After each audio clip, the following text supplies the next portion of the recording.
Anderson, I guess, can you tell us emotionally, psychologically, kind of what the last year has been like for you?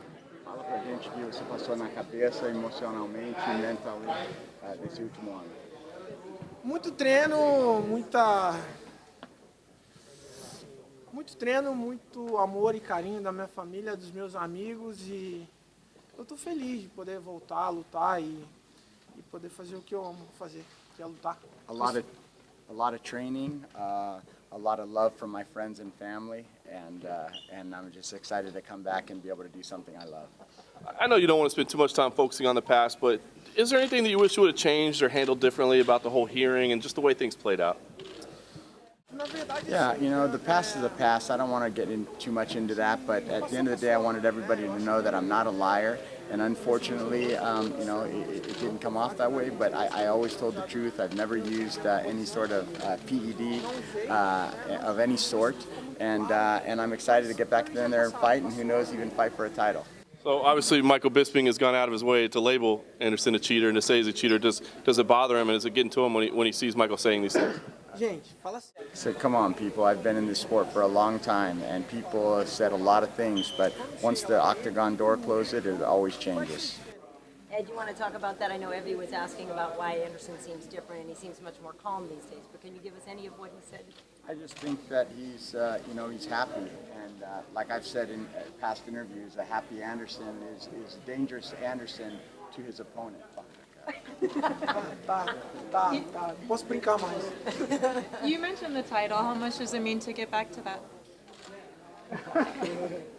Eu acho que It's a new generation now, and I've always, you know, I've always liked to embrace challenges, and I'm just looking forward to going in there. And as long as I'm mentally and physically healthy, to be able to go in there and compete with the best, I will. Anderson, what did you think of Luke Rockhold's performance against Chris Weidman? Yeah, I think there's not much to say about both of those champions. They both performed very well. Rockhold did well, but so did Chris Weidman. And I think that they're both big, great fighters. And I think that Weidman deserves a rematch. And I'm sure they're going to go out there and perform the way they did the first time. Anderson, how much do you feel you have left in the sport? I think 5 more years, 3 more. I don't know. This is the problem because when I go to fight, when I'm back home, all my family say, "Dad, come on, stop, hello." But I think 3 more years. Ooh, you know, considering your age, has this time off helped you? I'm young, bro. I surf all day, bro. Come on, man. Skateboard, party. No, I'm joking. No, definitely no. So when the family says stop fighting, why keep fighting? Do you feel like there's something to prove? Most people would say there is nothing to prove as the greatest ever. Mas eu acho que é uma coisa que He said, but you know, I sat down with my family, and that is true. They do say that, but I sat down with my family and explained to them that as long as I'm physically good and happy doing it, then I'm going to continue to fight. What does the family think about the gray beard? I mean, it's a good look, but it doesn't inspire confidence in a fighter to see the gray hairs. Não, mas eu vou falar uma coisa pra você. A barba cinza, eu chego em casa mais brabo, entendeu? A voz não muda muito. A voz não adianta. Mas, entendeu? Eu chego, tipo... He says with my gray beard, he says I come home with a better, more firm attitude. He said my voice doesn't change, but my attitude does. Mas não adianta muito não, porque eu chego brabão, minha filha fala, papai, para. Because when I come home, it doesn't really help because I come home acting all tough. My daughter just looks at me and says, "Stop, Dad, stop." Yeah. Why do you think he keeps making such a big deal about your age? He's not that much younger than you. Why does he keep focusing on that? What else can he?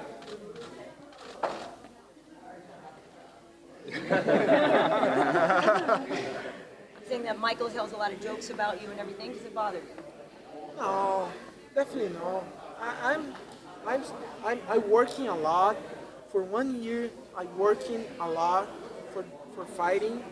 Just Bisping have the chance for fight me, but not for the belt, but have the chance for prove for the people why come to fight. But I'm so happy because I back to fight. I don't care Bisping or everyone. I back to fight. That's it. This is the challenge for me.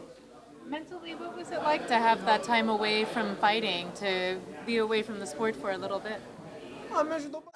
What he said is, yeah, the time away mentally, what it did is it enabled him to spend more time with his family and more time training, and also more time analyzing what was going on in his life, and give him a better perspective on it. Anderson, Hoist Gracie's competing again soon. Can you talk a little bit about what Hoist has meant to mixed martial arts and to Brazilian Jiu-Jitsu? You know, I have a lot of respect for Royce and what the Gracie, actually all Brazilians should have a lot of respect and be very grateful for the Gracie family because of what the Gracie family's done, bringing Jiu-Jitsu here and spreading it, and you know, also Master Horian and Royce. They're both not only fighters, but now I consider them masters, and we have a lot of respect. Also, luta libre is a big discipline that also helped evolve the sport that we have today. So I used to train a lot of luta libre, and to me, I have a lot of respect for that art. And between them and jiu-jitsu, they've developed, been able to help develop the sport what it is today.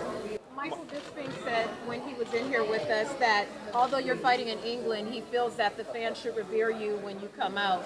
You know, should revere him when he comes out? He showed him a great deal of respect. How does he respond to that? Yeah, I certainly hope that's the case. You know, I fought there for 4 years of my career, and the people in England always always treated me very, very well. Always treated me very well.